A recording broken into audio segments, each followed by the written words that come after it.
Jain social group Nawanagar જામનગરે સમાજ સેવાના ઉદ્દેશ સાથે કામ કરે છે.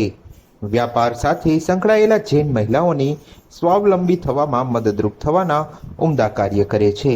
આ ઉપરાંત વિદ્યાર્થીઓ અને યુવાનોને કરિયરલક્ષી માર્ગદર્શન અંગેના પણ કાર્યક્રમો યોજે છે. તેમજ જરૂરિયાતમંદ પરિવારની દીકરીઓ માટે સમૂહ લગ્ન સહિતના આયોજન પણ કરે છે. જૈન મહિલાઓ દ્વારા ઉત્પાદિત વિવિધ વસ્તુઓ અને તેમના વ્યવસાય કે જે વેપાર કરતા હોય તે ઉત્પાદનોને યોગ્ય રીતે પ્રદર્શિત કરી અને લોકો સુધી પહોંચાડી શકે તે અર્થે પ્રદર્શન અને વેચાણનું આયોજન કરવામાં આવ્યું છે. જય જીનેન્દ્ર મિત્રો, મારું નામ શરદભાઈ શેઠ છે અને જૈન સોશિયલ ગ્રુપ નવાનગર જામનગરના અમે બધા મિત્રોએ ભેગા થઈને વર્ષ 2013માં પ્રથમ વખત જૈન મહિલાઓ દ્વારા ઉત્પાદિત અને ટ્રેડિંગ કરતા હોય એ વસ્તુઓના પ્રદર્શન અને વેચાણનું આયોજન કર્યું હતું. ત્યારબાદ આ 10મું વર્ષ છે, 10મી વખત એક્ઝિબિશન થઈ રહ્યું છે. 2013થી 2024માં વચ્ચે 2 વર્ષ કોરોનાના બાદ કરતાં દર વર્ષે સતત થાય છે અને જેવો જુલાઈ ઓગસ્ટ આવે એટલે તરત જ બધા ફોન આવે કે એક્ઝિબિશન ડેટ કઈ છે. They are waiting for that because આનાથી ટ્રેડિંગ ઘણું સારું થાય છે અને જે લોકો ઘરે બેસીને કામ કરે છે એમને એક મોટી માર્કેટ મળે છે. અમારો મૂળભૂત હેતુ એ જ છે કે કોઈને હાથમાં કોઈ રકમ દેવી કે મદદ કરવી એના કરતાં એને હુનર દેવો જોઈએ કે જેથી સ્વનિર્ભર થઈ શકે અને પોતાના સોમાનભેર પોતાની આવક ઊભી કરી શકે.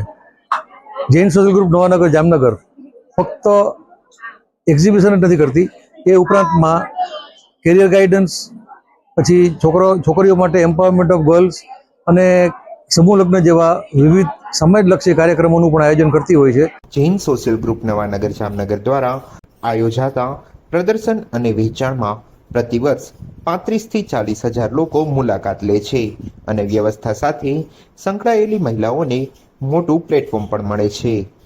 એટલે ખાલી ખાવો પીવો અને મોજ કરો એમ નહીં, પણ સમાજમાં જ્યારે આપણે ઈશ્વર આપણને મનુષ્ય ભાવ આપ્યો છે તો આપણે કંઈક આપણો જે જિંદગીમાં આવડત છે, લાયકાત છે એને સાર્થક કરતા જઈએ, કોઈક મદદરૂપ થતા જઈએ. Joy of giving, that is the best joy, એ સમજણ સાથે આ બધા કાર્યો કરવામાં આવે છે. અને એક્ઝિબિશનમાં 20, 21, 22 3 દિવસમાં થઈને અંદાજે 35થી 40 હજાર મુલાકાતીઓ આવે છે. આ એક્ઝિબિશનમાં અમારી એક વિશેષતા બીજી એ પણ છે કે અમે દર વર્ષે દિવ્યાંગ બાળકોનું જે આસ્થા બાળકોનું કેન્દ્ર ચાલે છે કે જેનું ફંડિંગ રોટરી કરે છે અને સંચાલન અંધજન તાલીમ કેન્દ્ર કરે છે, એને પણ અમે ફ્રી ઓફ ચાર્જ સ્ટોલ આપીએ છીએ, જ્યાં અંધ ભાઈઓ અને આસ્થાના દિવ્યાંગ બાળકો દ્વારા બનાવેલી વસ્તુઓ ડિસ્પ્લેમાં મૂકવામાં આવે છે, વેચાણ કરવામાં આવે છે. ઉપરાંતમાં અહીંયા જે ફૂડ કોર્ટ છે એ એક અનોખો ફૂડ કોર્ટ એટલા માટે છે કે સંપૂર્ણ તમામ વસ્તુઓ જૈન હોવા છતાં જે નોન જૈન છે એને પણ એ વસ્તુ ભાવે છે. એટલી ટેસ્ટી હોય છે, અલગ અલગ વેરાયટી હોય છે. અને એમાં હાઇપર એક્ટિવ ગ્રુપ કરીને ડૉક્ટર રૂપેન દોઢિયા છે કે અનુપભાઈ ગુટકા છે, એ બધાનું ગ્રુપ જે છે એના પરિવાર સાથે ત્યાં 3 દિવસ પોતે જાતે બનાવી અને જાતે વસ્તુઓ ડિલિવર કરે છે. અને જે કંઈ કલેક્શન થાય, નફો થાય, એમાં પોતાને ઘરની રકમ ઉમેરી અને જે કંઈ કલેક્શન હોય 40-50 હજાર રૂપિયાનો નફો થયો એ બધું જ આસ્થાને આપે છે. એટલે આ રીતે એક કરસેવા પણ છે.